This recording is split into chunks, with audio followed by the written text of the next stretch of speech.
Hey everyone, welcome to the first Power Moves YLN Edition episode of 2025. And this was a great conversation with Garrett Pedlar of RE/MAX Bluewater Realty in Grand Bend, Ontario. Garrett and I chatted about all sorts of things, including discipline. In the early parts of the conversation, he talked about how he's really gotten control of his mindset, his mental health, his physical health, and how a few tips, including waking up early, like really early, had been given to him from other members of the RE/MAX network, and how that has been a game changer for him implementing it into his own life. From there, we transitioned into digital presence and the content that Garrett and the Pedlar team is putting out on social media. And some have described Garrett as the digital mayor of his community. And Garrett loves that. And he talks about why he thinks that's a great approach many agents could take. And finally, we talk about giving back to the community.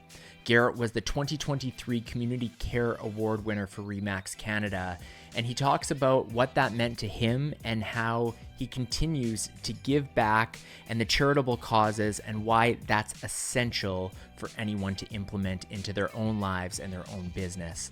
I know you're going to love this conversation with Garrett. From RE/MAX, this is Power Moves YLN Edition, where we go in depth with some of the best young RE/MAX agents and brokers from across the country to find out what it takes to be a top producing real estate agent and the moves that took their careers to new heights. My name is Wade Paterson. I'm an executive director with RE/MAX Canada, and I'm your host for this audio experience. And on this episode, I'm joined by Garrett Pedlar of RE/MAX Bluewater Realty in Grand Bend, Ontario. Born and raised in Grand Bend, Garrett is a top producing RE/MAX agent who is passionate about mindset, mental health, and his community. He is also the proud owner of Gem, who Garrett describes as the best dog in the world and the official office greeter. Garrett, welcome to Power Moves YLN Edition. Hey, Wade. Thanks a lot for having me. Garrett, I want to start off with that claim, the best dog in the world, because that's a big statement. And I think we have a photo here of Gem. Yes, there is Gem. There So she is. a little bit about Gem and what kind of that role is and how Gem is a part of your office team. I think real estate's such can be a very stressful situation, and to have a dog in the office, I think every office should have a dog, a well-behaved dog. So when I first got Gem, it was this, okay, I'm going to stay at home for a week or two, going to train her. We're going to make sure when she comes to the office, she's good.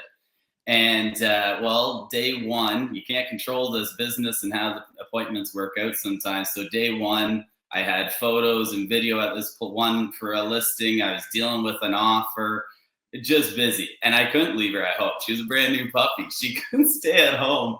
So to the office she came. And she was always going to be, in my eyes, I don't know if Dad and Mark fully understood, she was always going to be an office dog. And she came in day one. She was an absolute sweetheart and has been in there every day. So she has the full back seat of my truck. The first little bit when I wasn't just going to pawn this new dog off on my brother and dad and my administrator, who actually doesn't even like dogs, doesn't love dogs, I should say. She is accepting of dogs, but never owned one. So that was a big hurdle. In about a week or less, she came around to my office and she's like, do you know what? I actually think I really like Gem. And so funny enough, today, it happens very rarely, but today we had folks come into the office and I was on the phone and I could kind of hear them petting Gem and, oh, hey, Gem, and whatever. And it turned out they walked into the office because they always see Gem at the door, and they just walked in because they knew her, petted her for 30 seconds, got their little smile and walked out. I love that. Gem is actually bringing you in business. So that's great to see. You know, Garrett, when we were talking about the launch of this podcast about a year ago, you had reached out right away and you had some topics in mind, and I'm hoping we can dive into some of those things. The first one is the focus you've really put on both your physical and your mental health. And I think that this is now kind of stemming back from a couple years ago. But was there a turning point or something in particular that happened where you decided, okay, it's time to start prioritizing these things? COVID, I think we all let ourselves go, both physically, mentally. It was all, just work over consumed us. In reality, and I'm an open book. It was a relationship that ended as well. That was part of the situation of light switch moment. We need to be better. And so and I think that's where I've thrived on in life, is taking, things that are negative and just turning them into an absolute meal, and making me want to be that better person the next time that comes around. And whether that's business, personal, like, you can't look back on these things. I think when something bad happens, hey, there's a moment of reflection. Totally get that. But after that, it's move forward. And I think the more you think about the past, that it's a depressing thing. That's just a natural depressing thing, is to think about the past, because it's something you can't fix. Moving forward, you can fix things. You can have a brighter outlook for the future. And so I actually just got that line I just talked about out of a book I've been reading here lately. And I think that is, always just thinking about the future, and taking those bad things or negative things that, might get somebody down, is turning it into a positive. There's positive in every situation. I don't care how dark that situation is. I truly believe that. So What's your routine look like in terms of ensuring that that's a regular thing? Because if you're anything like myself, I mean, when I'm thinking clearly, sure, mindset is something that I'm focused on, but then life happens sometimes and it can yeah. change our trajectory. So how do you keep yourself accountable to having a positive mindset? What's your routine look like? Well, this is also like a work-life balance, maybe a comment here too. And I'll be, I think a lot of people are like, no one has a work-life balance. I get that. Maybe my definition of work-life balance is a little different. And for me, it's, if I can set my day up for success and have my 2-3 hours of me time doing what's right for me, well, then that in a whole, for me, that's the personal health side of things. As long as I'm good and start myself out good, well, then I think the day ahead is going to be good. Starting yourself out and looking after yourself is step number one. But yeah, my morning routine, it actually has changed in the last couple months. And originally I was always up at 6 a.m., go for a walk with my dog, go to the gym, and then come back, big breakfast. I'm a big morning breakfast person. If I don't have that good meal in me, then you know what? I'm just not feeling myself. And then I was always a rush to get into the office. I never wanted to be in the office after 9. I need to be in there. So that, it was something I was considering changing, because I kind of felt still rushed in the morning. And so I went to a couple conferences, shout out Matthew Saeed Morley from Calgary, went to his presentation, knew him beforehand, and to hear his story, which was really powerful. He mentioned, I get up at 4:30 or 5, and that kind of started the ball rolling of, I need to get up earlier. And now he has kids and a wife. I am a single individual. So my morning is like, is even more could stay in bed mentality, but I really wanted to get up earlier and just do a little bit more in that morning for myself to get into going. And then I went to Goran's. He does some seminars in the fall, and he had Anthony Lamacchia there. And I've heard him speak a couple times, and he said this too. I get up at 4:30. The movers and shakers of the world are up at 4 or 4:30, 5 o'clock. What are you doing staying in bed till 6, 7 o'clock? And so light bulb went off that next morning. I said, if both of these two people I look up to get up at 4:30, I'm going to go one up them. I'm doing 4 a.m. So I'm up at 4 a.m. Monday to Friday, 4 a.m. Starts first 30 minutes are just doing like simple things around the house. Nothing too stressful. Keep my phone on the charger. I'm not scrolling through my phone on Instagram. First 30 minutes is just like cleaning, doing laundry, organizing, putting dishes away, cleaning the kitchen up, just so that, and the thought of that is just to get your body moving, but also when you come home from work, you don't have these things that are cluttering your brain and headspace, that you can come home and feel like you can do whatever you want to do, and not be in this I need to clean my house mindset, because it can just get you down, and it can be, you just don't, it can get you down and put things in your head that you don't need to be thinking about. So next 30 minutes is reading. So I'm on about my third book now. It's just another way of just kind of activating your brain, just thinking different thoughts. And I'm reading like inspirational books. Like right now I'm reading David Goggins. It's an incredible book. That's what I've been reading. And if you've ever read Goggins or watched a video, you read Hit for 30 minutes and you're ready to run through a wall. Like, it's some incredible stuff. It's a great pre-gym read. And then my next 30 minutes is take Jem for a walk. That's really get the heartbeat up, get the legs moving. And then gym 5:30 to 6:30, big breakfast when I come home, get ready, suit up. And I'm always at the office now by 8 o'clock, if not 7:45-ish. And that hour and a half before anyone else gets in the office, I feel like I do about 4 hours of work in that 1.5 or 1 hour. Like, when no one's bugging you, when that phone's not going off and people are calling, texting you, asking you to do this or that, all of a sudden what you wanted to get done is just right out the window. Now you just are fighting to keep up with the day's tasks. And that's been one thing, Wade, has been incredible. Like, I leave at 5 o'clock most days, knowing I've done it all. Like, from 3 to 5, I'm actually kind of thinking about, I'm planning my next day out. And, I just feel like, I know it's only a couple hours, but it feels like I'm up and doing enough tasks to be up for another 4-6 hours. I think it's to the mindset thing. A lot of people are like, oh, I need 8 hours of sleep. I need 9 hours of sleep. I love my sleep. I get that. I needed my 8 hours. I loved my sleep before I woke up at 4. What's Arnold Schwarzenegger? He always said you need to sleep faster. And so he's a 6-hour guy. He said sleep faster. So that's always something that crackers me up. But I'm in bed by 9:30. And you know what? After 8 o'clock, I don't answer my phone unless it's an offer I'm dealing with or something that's pertinent. Hey, I can make exceptions. But definitely, you call or text me after 9. I mean, you could have called me way before, right? So I just think we all need to have a little more self-respect for our own time and our own self-clock management.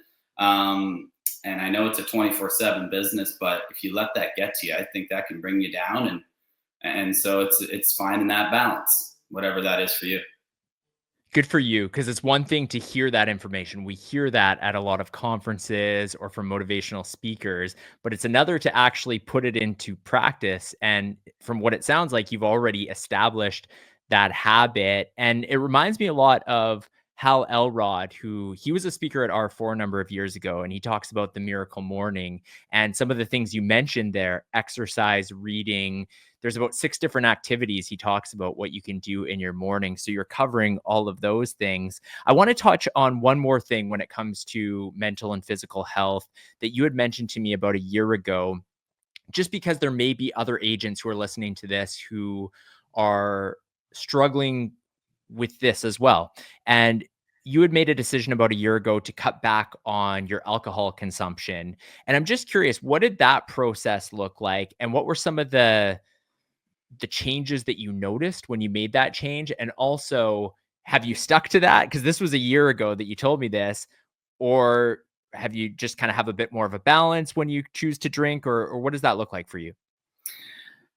I'm human. I ain't perfect. I am right on the borderline of considering not drinking alcohol anymore, because I truly, every time, it doesn't matter if it's 1 or 5 drinks, I feel worse in that morning. You just don't get as good of a sleep. You don't, that for me, it's like you just don't get as good of a sleep. And from a health standpoint, I mean, no drinks is best. I don't care what anyone in France studied about having 1 or 2 glasses of wine is healthy. So yeah, I mean, I think in real estate, it's pretty, you have, oh, I'm going to have a drink and celebrate getting that offer accepted, or I'm going to have a drink, the conditions are removed, and I'm going to have a drink tonight because we firmed up, and I'm going to have a drink tonight because the deal closed, and now I'm going to have a drink tonight because I got that check. It's like there's a lot of steps in there that you can tell yourself why I deserve a drink.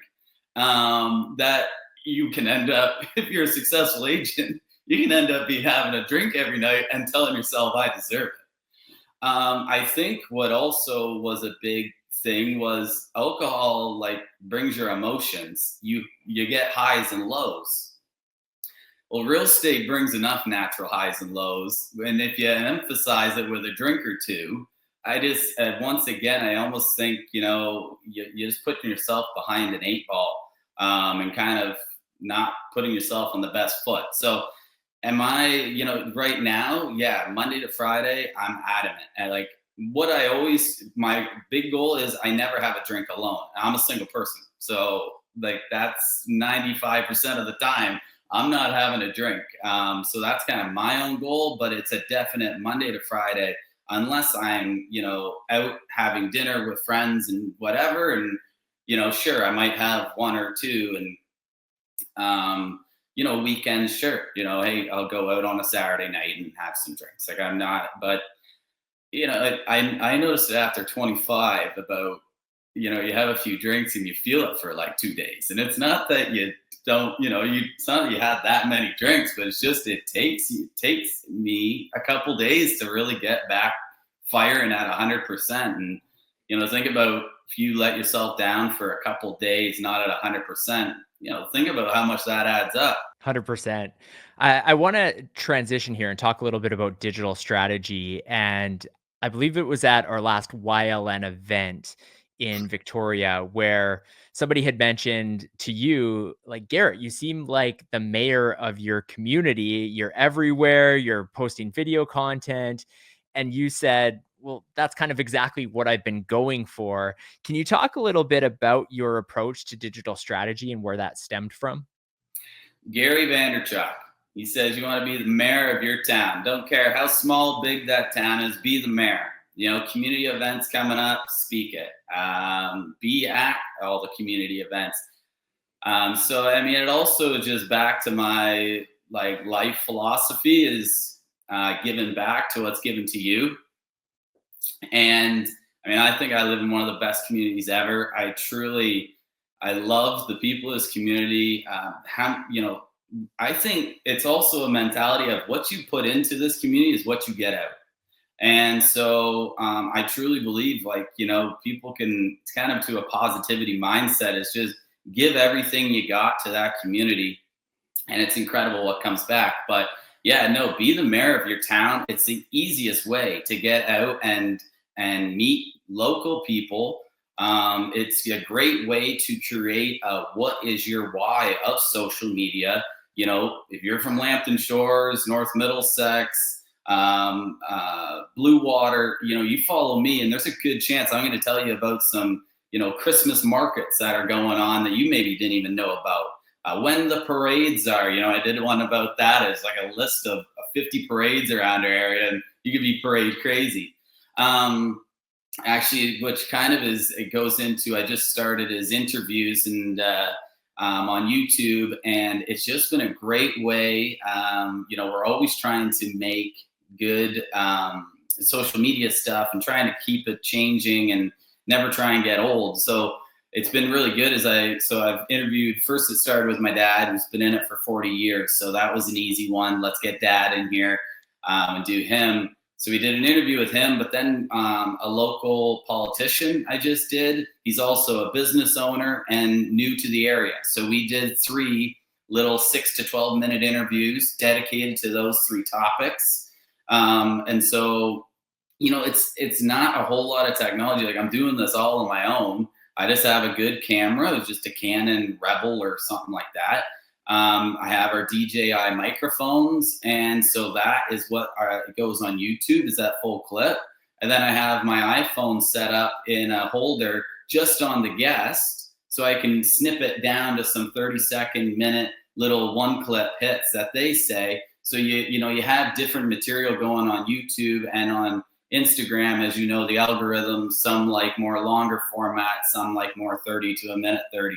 So you're trying to, play to the algorithm and trying to put out new, fresh content. And, from an outsider looking in, it would almost be like I, paid this guy to do some conversations. And like, he's not a social media person. The guy's, I'm terrible with ages. He's 65, let's say.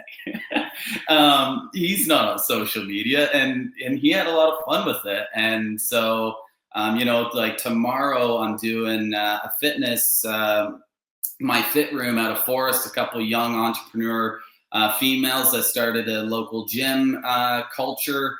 And so this is me just hammering into that community, bringing spotlight to the local community people, entrepreneurs, female entrepreneurs, counsel, that kind of stuff.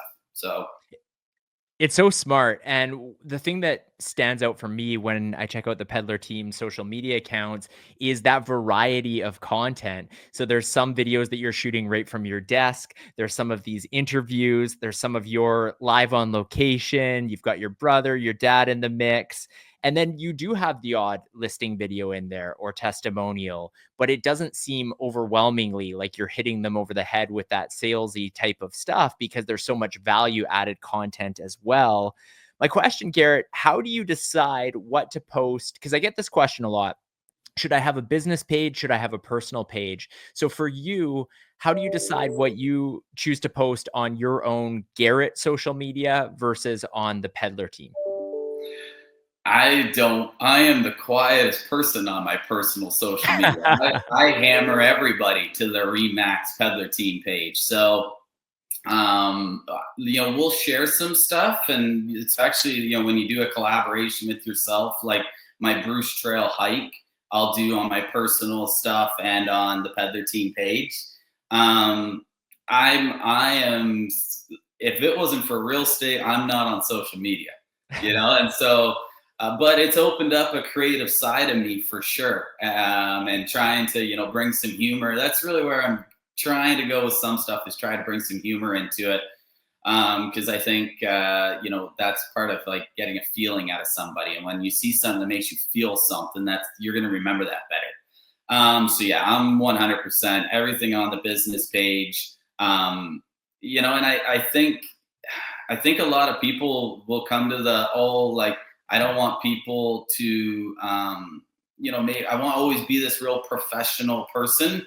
And I think it's like, people need to see that you smile. People need to see that you have emotion, or else you just look like a robot. So, I obviously some videos are just inept to just looking like a robot, because you're just kind of doing a reporting side of things. But being in the community and doing it in different spots and, showing emotion is what I think you need to try and purvey in your videos. And like I go back to it, if people feel something, they're going to remember that.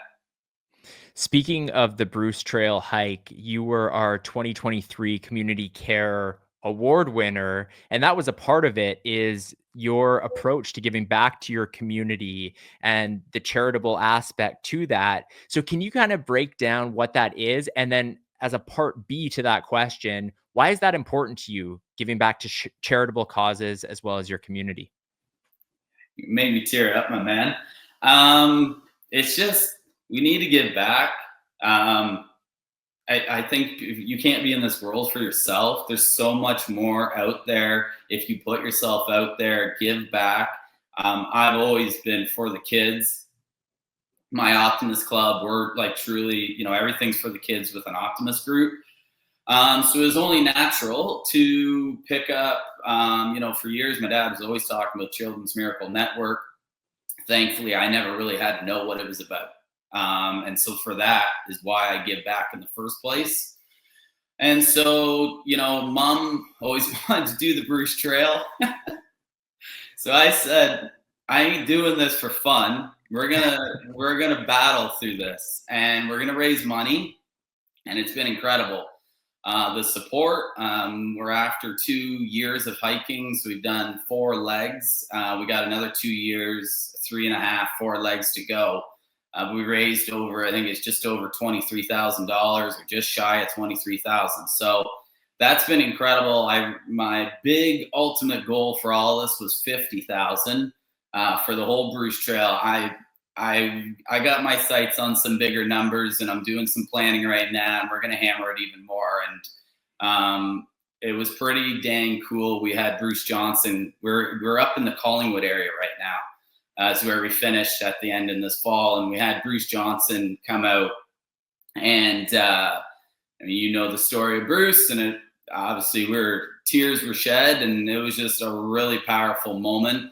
And it was pretty incredible. I haven't even been able to tell Bruce this yet, but one thing he said to me was, Garrett, while you're doing this, you can tell in your videos it's not because you want the publicity. You're truly doing this to raise money, and it is, there's a fitness and there's a raising money side of it for me, and it was, hey, if I can do both, incredible. That's a win-win for everybody.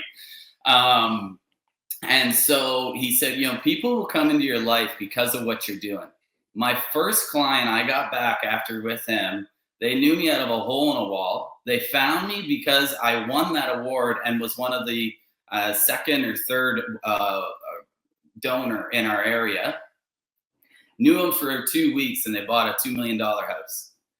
And Wow. And that's not why I'm doing it, but Bruce nailed it. And I literally I keep thinking about that moment with Bruce, and I can't wait. I got to go up there and pick up my 1111 hat, because I left it at the conference. So I bought another one, and I told him I wanted to come up and see him and get some ideas off him for raising more funds. So yeah, we got some ideas in the books, and we're definitely going to hammer it some more. And I think the best part, I always say to everybody, is if you can do something that scares you with your mom or your dad, but I'm doing it with my mom, it's the most powerful thing. Like, I know I give her a hard time out on the hill, but someone needs to be the leader. Somebody needs to be pushing each other, right? And but she's 68, turning 69 in January. I'll never forget this time with my mom. So it's just been an incredible experience, and to see the hands come out to where can we help you has been really cool.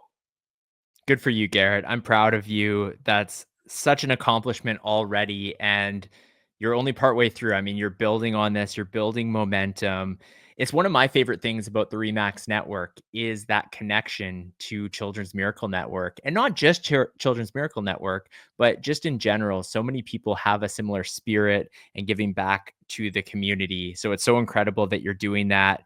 Garrett, this has been a great conversation. I think that you've covered a lot of ground in terms of your discipline approach, mindset, giving back to the community. But as you know, as a viewer of Power Moves, we like to end every episode with what is your power move when it comes to real estate? So what would you say is your real estate power move?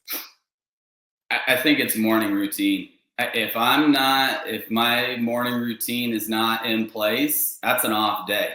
So for me to be at my top of my game, I need to, it's health first. Look after your body, and your body will look after you. So health first, and the power moves come after that.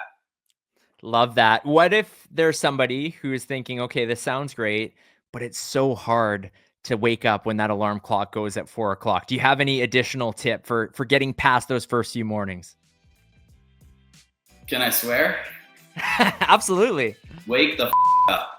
I don't know about F word, but just well, then that's what it is. I mean, you need to put it in your head that if you don't do it, someone else is. If you're not doing this, your competition is. So you make the decision. Who's going to win that day? Garrett, thank you so much for joining me on this episode of Power Moves YLN Edition.